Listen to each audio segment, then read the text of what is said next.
We will go to the next presentation, and that is by Dr. Tapas Ranjan Padhi. Free paper 1581, can rate of vascular outgrowth be a predictor for treatment in babies with ROP? Dr. Tapas Ranjan Padhi's number is P19272. Very good afternoon. Are my slides visible? Am I loud enough? Yes, sir. So respected panelists, I would like to take you through this interesting study entitled, Can rate of retinal vascular growth be a predictor for treatment in babies with retinopathy of prematurity? Retinopathy, I'm sorry, my slide is not moving. Yeah, it is not moving, yes. Yeah, retinopathy of prematurity is a disorder of immature retinal vasculature. Multiple systemic factors modulate the disease severity and incidence via a common endpoint of either retinal vascular stasis or decelerated retinal vascular outgrowth. This led us to analyze the rate of retinal vascular growth in disc diameter per week in treatment-naive eyes with various groups of retinopathy of prematurity, and to assess whether there could be a predictor of treatment need.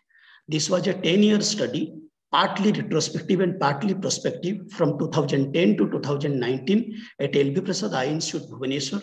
We included babies cared for ROP with fairly clear images where optic disc and the vascular endings were visible in one imaging field. Those with incomplete details, poor images, stage 4 and 5, and no consent were excluded. All the measurements were done either in the RedCam shuttle from Clarity using the inbuilt caliper system or Trinectra Neo. The optic disc diameter horizontal was used as the unit of measurement, and two retina specialists they made all the calculations in the superatemporal quadrant, inferotemporal quadrant, supraNasal, inferonasal, horizontal nasal, and horizontal temporal quadrant. A third examiner cross-checked the finding. Image enhancement was done wherever needed to make the blood vessels stand out. And the measurements were done from the midpoint of the temporal or nasal optic disc margin. The speed was calculated by the following formula: A divided by D divided by P minus 17. We assume that the blood vessels reach the disc margin at 17 weeks of gestational age based on previously published reports.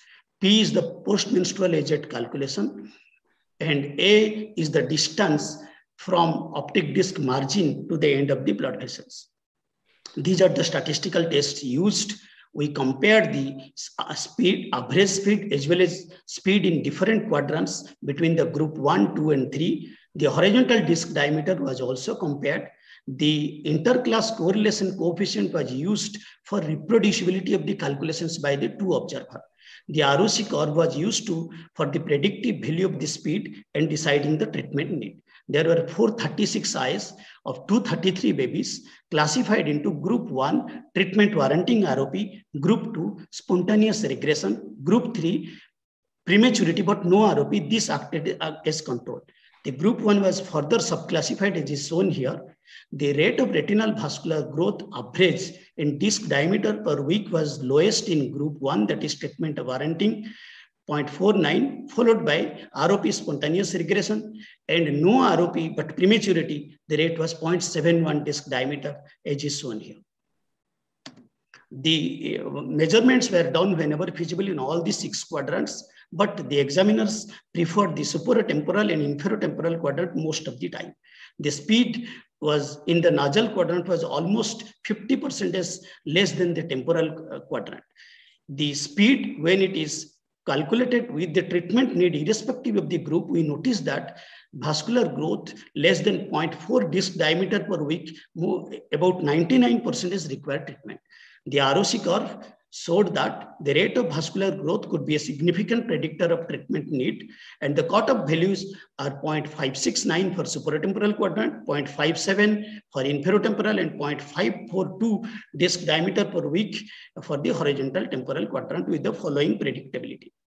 The measurements were done on a flat laptop screen, but in actual reality, the blood vessels travel on a curved ocular surface. We didn't have any other easier way to calculate along a curved surface.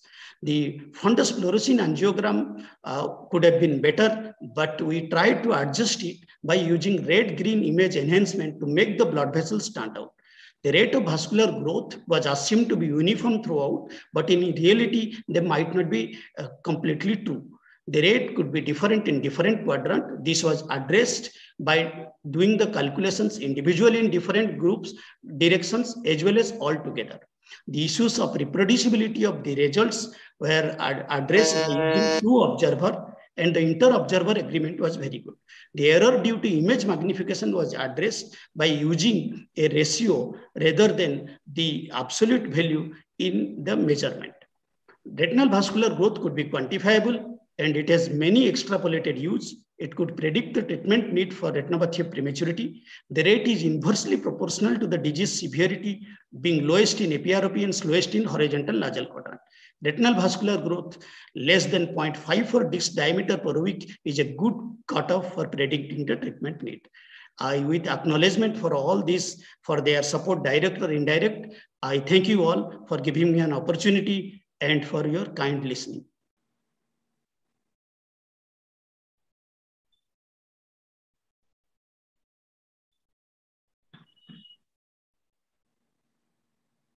Thank you very much. Have you finished? Yes, I'm done. Can you please slide share cut, please? So should I stop sharing, sir? Yes. Yeah, you're finished, no? Yes. Okay, can stop share. So questions from the judges, please. Tapas, you have said limitations you are having because of curvilinear globe and straight line, two-dimensional, you have to take it, but also because you are measuring in a straight line. So what about vessels may not grow in a straight line always? That's another limitation, because they, particularly temporal vessels, they curve around and you are taking for the disc. That cause again maybe probably erroneous calculations. How you are going to account for that? Yes, sir. So I agree with you. To avoid this, what we did all the calculations roughly at a 45 degree to around 60 degree, so that the place where the vector crosses the end of the blood vessels, we took that as the measuring. That point we took is for the measurement. We know that these values are approximation. And in reality, measuring them on the surface was difficult. And you take both Trinetra and RedCam, both the photographs. Yes. For every patient, or for few, like there were few patients with RedCam, few patients with... No, sir. Like there are many patients with RedCam, there are many patients with Trinetra Neo. And not with, both system you are not used for every patient. No, sir, not used. That will also magnification factor and everything will differ, and then also will create some difficulty in calculation. Yes, sir. So for that, even though the the absolute value will vary, but the ratio won't vary, because the unit of calculation is in terms of the disc diameter. Like if the end of the blood vessel in a magnified picture gets distanced apart, the optic disc also equally gets magnified. So the calculations are done in terms of the disc diameter per week. Okay. Oh, excellent study, Tapas. Did you correlate the systemic factors or other parameters of the baby, particularly in those subset who had a very slow progression of the vaccination?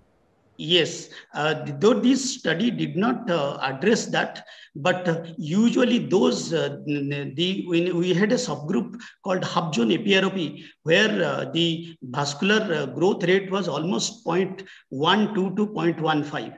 And those are the babies who are from civil hospitals where the oxygen handling is very poor, like 100% oxygen for months together. So these are the babies, they had a bad systemic, very poor weight gain, and also bad systemic status. And do you, how often or how easy do you think this is to make it apply to your clinical practice? Because every time you have to kind of measure it. So I was just coming to a futuristic thought. Maybe this is a good model to apply to AI, and then, develop an algorithm which will automatically, every time when you screen the baby, will give you the value of how far the vasculature has gone, and will kind of prompt the examiner, even if it's in a remote area, that this vasculature is not growing and it requires further higher center referrals. Yeah, very true. This is one of the application, but till then, what I do, the reason why we took up this study, like say, for example, the fovea, in our mind, we measure the distance by the horizontal disc diameter, how many distance away. So similarly, when I look at the blood vessels, say a 27-weeker baby comes to me at 32 weeks. So 32 weeks, 5 weeks, so how much it should have grown? It should have gone around, say, up to 5 disc diameter, 0.7 into 3.5 disc diameter. If the distance is less, then in my mind, I keep that this eye is most probably going to have a recurrence. So I alert myself for a closer follow-up and do the systemic extra effort on the systemic correction, so that instead of going into a bad way, some of them can go in good way.